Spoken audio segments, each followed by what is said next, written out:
Assalamu alaikum, frères et sœurs d'Islam. Très heureux de vous retrouver encore une fois de plus. Aujourd'hui, Inch'Allah, nous allons revenir sur l'importance pour nous de placer toute notre confiance en Allah et de nous en remettre totalement à Allah subhanahu wa ta'ala. Beaucoup d'entre nous traversent des moments difficiles. Et bientôt la rentrée, on est angoissé, on ne sait pas comment on va scolariser nos enfants, comment on va gérer le loyer, comment on va faire tout cela. On a des épreuves, on a des difficultés. Et en tant que croyants, nous devons savoir que nous allons avoir des problèmes, nous allons avoir des difficultés, nous allons être confrontés à des épreuves. Parce que Allah nous dit dans le Coran, vous pensez qu'on va vous laisser dire, nous croyons sans vous éprouver. On va vous éprouver par la peur, la diminution des biens des personnes et par la maladie, par tout ça. Donc on doit s'y attendre. Mais dans l'épreuve, que devons-nous faire? Nous devons placer notre confiance en Allah parce que nous, on n'a aucun pouvoir. On n'a aucune force. Toute la force et tous les pouvoirs appartiennent à Allah. D'ailleurs, Allah il nous dit, quiconque s'en remet à Allah, Allah lui suffit. Et c'est en Allah que les croyants doivent mettre leur confiance.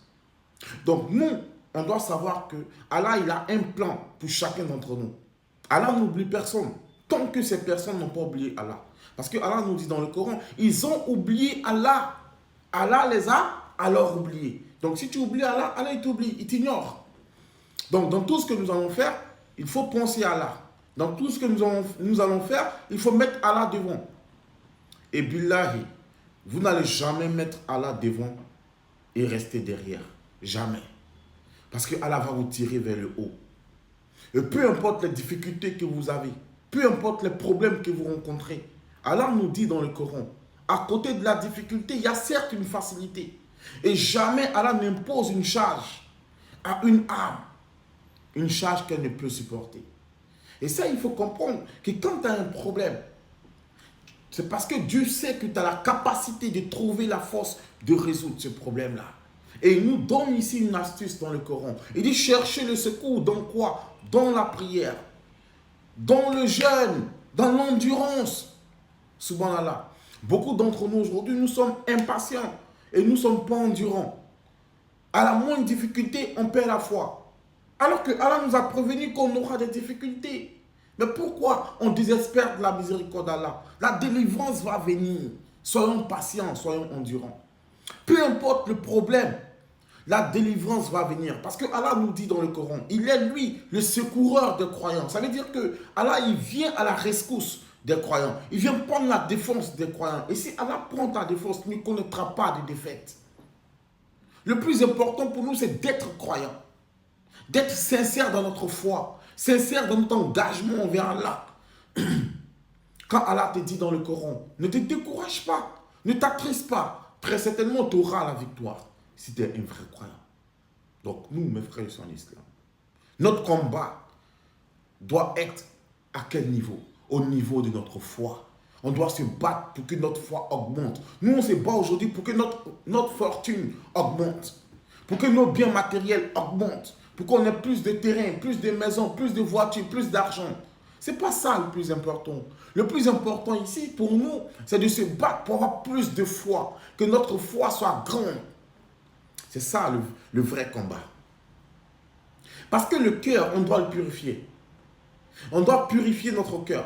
Parce que quand on meurt, Allah nous dit dans le Coran, craignez le jour où ni vos biens, les biens que nous on recherche tant, ni vos biens, ni vos personnes, nos amis, nos relations, ne vous seront d'aucune utilité. Sauf celui qui vient à Allah avec un cœur qui est pur. Donc la pureté du cœur, c'est important. Nous devons travailler sur notre foi, sur notre iman. Aujourd'hui, nous sommes des hommes de peu de foi. Notre foi est fragile, notre foi est faible. Et on ne fait aucun effort pour fortifier, pour raffermir notre foi. Et c'est là tout le problème. Dès qu'on a un problème, on court voir les charlatans parce qu'on n'a pas la foi, parce que notre foi est faible. On n'a pas confiance en Dieu. Et ça, c'est un problème. Nous devons croire que Dieu ne va pas nous abandonner. Parce qu'il a dit dans le Coran que lui n'abandonne pas les croyants. Il n'abandonne pas ceux qui placent leur confiance en lui. Plaçons seulement notre confiance en lui et regardons-le agir. Allah il dit quoi dans le Coran? Dans la sourate le divorce. Si vous craignez vraiment Allah, on doit craindre Dieu. Si vous craignez vraiment Allah, il va vous accorder ses dons. par là où vous ne vous attendez pas. Subhanallah. Tout est dans attaqwa. La crainte de Dieu. La taqwa, la crainte de Dieu, là, c'est important pour le croyant. Une chose est d'avoir la foi, une chose est de craindre Dieu. Puisque Dieu, dans le Coran, lui-même nous appelle. Il dit, oh vous les croyants, ya ayyuhallazina amanu. C'est à nous qu'Allah il parle. Oh vous qui avez la foi, craignez Allah. Ça veut dire que tu peux avoir la foi et ne pas avoir la crainte de Dieu. C'est pourquoi vous allez voir des gens, des imams marmailleurs. Vous allez voir des oustas marmailleurs. Ils ont la foi, mais ils n'ont pas la crainte de Dieu. Et c'est pourquoi Allah dit le meilleur d'entre vous, c'est qui? Allah pourrait dire le meilleur d'entre vous, c'est celui qui sait lire le Coran, c'est celui qui prêche, c'est celui qui enseigne la religion. Mais non, il dit le meilleur d'entre vous, c'est celui qui craint Allah le plus. Donc notre combat ici doit être la crainte de Dieu. Comment on va augmenter notre crainte de Dieu? C'est de ça qu'il s'agit, mes frères et sœurs en islam. Aujourd'hui, nous, notre souci, comment on va augmenter notre fortune? Et cette fortune-là, Dieu nous dit qu'elle est éphémère. Cette fortune est éphémère. Et beaucoup de personnes vont périr à cause de la recherche de cette fortune. Parce que Dieu nous dit encore dans le Coran, subhanallah, la course aux richesses vous distrait jusqu'à ce que vous visitez les tombes. On court après l'argent matin, midi, soir, matin, midi, soir. Et cette course vers l'argent, vers la fortune, vers la richesse, nous empêche d'adorer Allah convenablement. Combien de personnes ratent toutes les prières de la journée à cause de la recherche de dunya? Combien de personnes ne prient pas toute la journée parce qu'ils ont peur de perdre leur travail, mais ils n'ont pas peur de perdre les places au paradis. Subhanallah. Nous devons nous remettre en cause, mes frères et sœurs en islam. Nous remettre en cause. Parce que la vie est fragile. Tout peut s'arrêter à tout moment. Et si l'ange de la mort vient, il ne va pas te laisser en vie parce que tu es président de la République. Il ne te laissera pas en vie parce que tu as beaucoup de diplômes ou de relations. Non. Quand l'heure de la mort arrive, Allah dit dans le Coran, on ne peut l'empêcher, la retarder, ni l'avancer. Subhanallah. C'est pourquoi vous allez voir des personnes mourir dans le sommeil. Des personnes mourir en train de marcher. Des personnes mourir en train de jouer au foot. Des personnes mourir en train de travailler. Parce que l'heure, c'est l'heure. Mais Dieu nous dit, nul ne sait quand il va mourir. Nul ne sait comment il va mourir. Nul ne sait où il va mourir. Donc, comme on ne sait pas quand on va mourir, c'est le lieu maintenant de changer. C'est le lieu maintenant de revenir à Allah pendant qu'il est encore temps. Afin que ne vienne ce jour où il n'y aura pas de rachat. Allah nous dit dans le Coran, qu'il y ait le jour où il n'y aura ni rachat. Il n'y aura pas de rachat. Subhanallah. Lorsque tu es mort, tu ne peux plus réparer les erreurs du passé. C'est de ton vivant que tu dois le faire.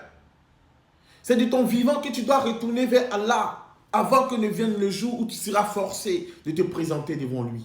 C'est pourquoi Allah nous dit dans le dernier verset qui a été révélé, et craignez le jour où vous retournerez vers votre Seigneur. Ce jour-là, Allah dit, chacun se suffira comme comptable, comme juge.